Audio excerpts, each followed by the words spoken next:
Hi, everybody. Welcome to the episode of In the School Parking Lot. My name is Paul Evers. I'm your host. Thank you so much for joining us. My email address, which is BAND, the number 2, band2gether, GETHER, at Comcast.net, which I'd love you to email me. I don't have the comments lit up. Well, I might on this episode. But if I ever don't, it's because I do have young people that are subscribers, and sometimes the comments are very mean-spirited and hateful and just waste of time. So on behalf of my feeling about young people, and they've already seen enough negative, why give them any more? Okay, the rest of the information is down in the description. We are working out of this wonderful book, which I highly recommend, Crimes of the Educators. Just a reminder that I was a teacher, still am a teacher actually. I started teaching July 1989, and for reasons, public education decided to go a different way, and I said I can't go that way. When the principal at the school I worked at said, "Paul, you gotta keep Jesus Christ in the parking lot." This was in a Northern California school, Placer County is the county, and I just said, hey, so-and-so, that you're not asking anybody else to keep their stuff in the parking lot. You're not asking the gay teachers to keep their flags in the parking lot. You're not asking the BLM supporters to keep their t-shirts in the parking lot. I think there are Christian kids on the campus, and shouldn't they know who the Christian teachers are? And to my Christian teacher friends, think about it. Just think about you, your role, and what you're doing. So we're working on another book, and the next book that's going to come in a couple months is this book right here. This is an old book. It was like 2000. The Feel-Good Curriculum, the Dumbing Down of America's Kids in the Name of Self-Esteem. So that book's going to come up, as I said, probably a month or two, because we're inching our way through the Crimes of the Educators. Okay, here we go. 2-minute introduction done. Episode number 8, April 27th, 2024. Utah students protest furries who bite and bark in classrooms. But district says it's a rumor crafted by the internet.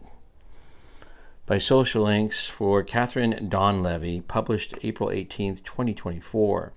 Dozens of Utah middle schoolers and their parents staged a walkout Wednesday to protest their district allowing so-called student furries to bite, bark, and pounce on their peers.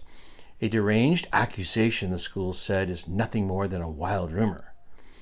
They have their little tails, they get down on their hands and knees, and they bark at us, one student at the protest told conservative radio host Adam Bartholomew in a video that has been viewed almost 27,000 times.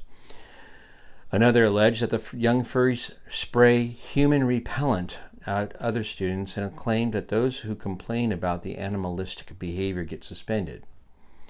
The protest was preceded by an online petition titled Students for Humans at School, Not Animals, aka Furies, demanding that the Mount Nebo Middle School administration walk back on a letter it sent the student body the week earlier. I have the article posted in the description. It's interesting how that becomes, what is it called? A deranged accusation, the schools said, is nothing more than a wild rumor. Okay, that goes along with the right-wing conspiracy theory.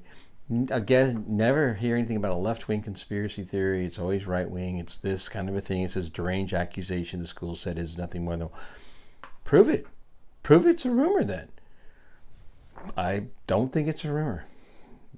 It's probably happening. So just... Anyway, let's move back to our book now. That was our article for today. We are going to finish Chapter 3 in Crimes of the Educators, entitled Portrait of a Failed System. The previous episode, I told you what Gatto, G-A-T-T-O, shares about his great influence on a certain group hated, and that is in quotes, hated by many teachers. And that group is homeschoolers. In fact, there was a story about homeschoolers being arrested in Germany, I think, or something like that. John Taylor Gatto's testimony has had a great influence on homeschoolers, but has not been able to stop the progressive juggernaut, which maintains its power through its political connections. The unionized educators are most skilled lobbyists in Washington and every state capital. Some of their power has been undermined by the charter school movement.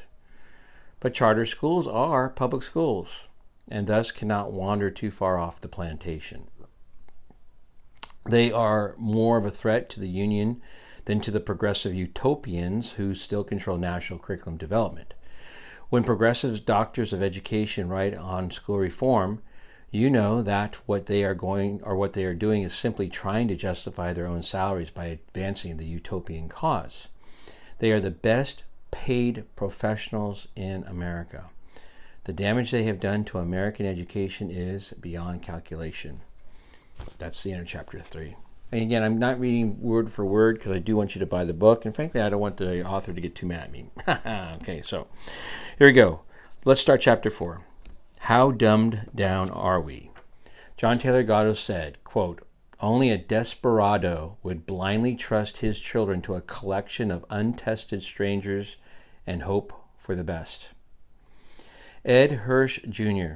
relates in Cultural Literacy that in the mid-1980s, American business leaders wanted to know why their young middle-level executives could no longer communicate their ideas effectively in speech or writing. Again, this is the mid-1980s.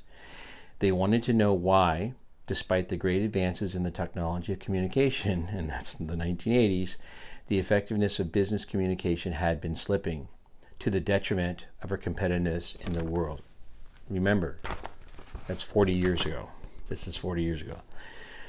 The research from Educating All Children, a Global Agenda, American Academy of Arts and Sciences delivered dense dissertations about worldwide educational problems and posed new questions that might suggest new projects, investigating the unknowable. That's how the establishment manages to make everything more complex than it has to be, by burying their scholarly musings under widespread, self-inflicted ignorance among the top leaders of our nation. Those of us who have the answers are simply ignored and relegated to a form of social and professional exile that never before existed in American history. And just an aside, self-imposed exile. When I was told October the 6th, that October 6, 2021, you are no longer to tell your students you love them because love is an unprofessional word. And the same human resource officer said, I don't care about your First Amendment rights. Stop using the internet. You're an embarrassment. You're hurting kids. Stop using it. I'm telling you to. Self-imposed professional exile. I just couldn't take it. 3 years short of going, full pension. I told my wife, I said, I'm sorry. I'm going to go out to the parking lot and be with Jesus Christ, because that same resource officer told me, Paul, you need to go out to the parking lot and be with Jesus. Our Constitution, not counting amendments, consists of only 4,400 words. Our Constitution is one of the shortest in the world and should be read by every student in an American middle school, where knowledge of the Constitution should be made mandatory in civics classes. But according to a survey made in the summer of 2010, which is now 14 years ago, 72% of 1,000 people polled had never read the Constitution, yet they attended public school. 72% of 1,000 people polled had never read our Constitution, and that is 2010. Final thoughts. In his book, Just How Stupid Are We?, author Rick Shankman, Shenkman, Shankman, wrote, young people, by many measures, know less than young people 40 years ago. Just 20% of young Americans between the ages of 18 and 34 read a daily paper. That's 20%, 2 out of 10 people.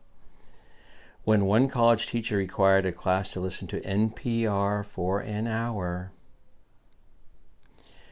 one student summed up the general reaction to the experience by calling it torture. I do like I can to keep these about 10 minutes. Thank you so much. The last episode we had many, many more viewers. The only way this is going to work, please press the like button. Please subscribe. Please share. I'm learning what the algorithm's all about. There's control over language. Please help get this out to the world. We also, we are a small mom and pop shop, so we do have a Venmo account. Look for Paul Everts and get the Venmo account. Okay, God bless you. Thanks a lot for being with us. Let's make America better by improving our education system.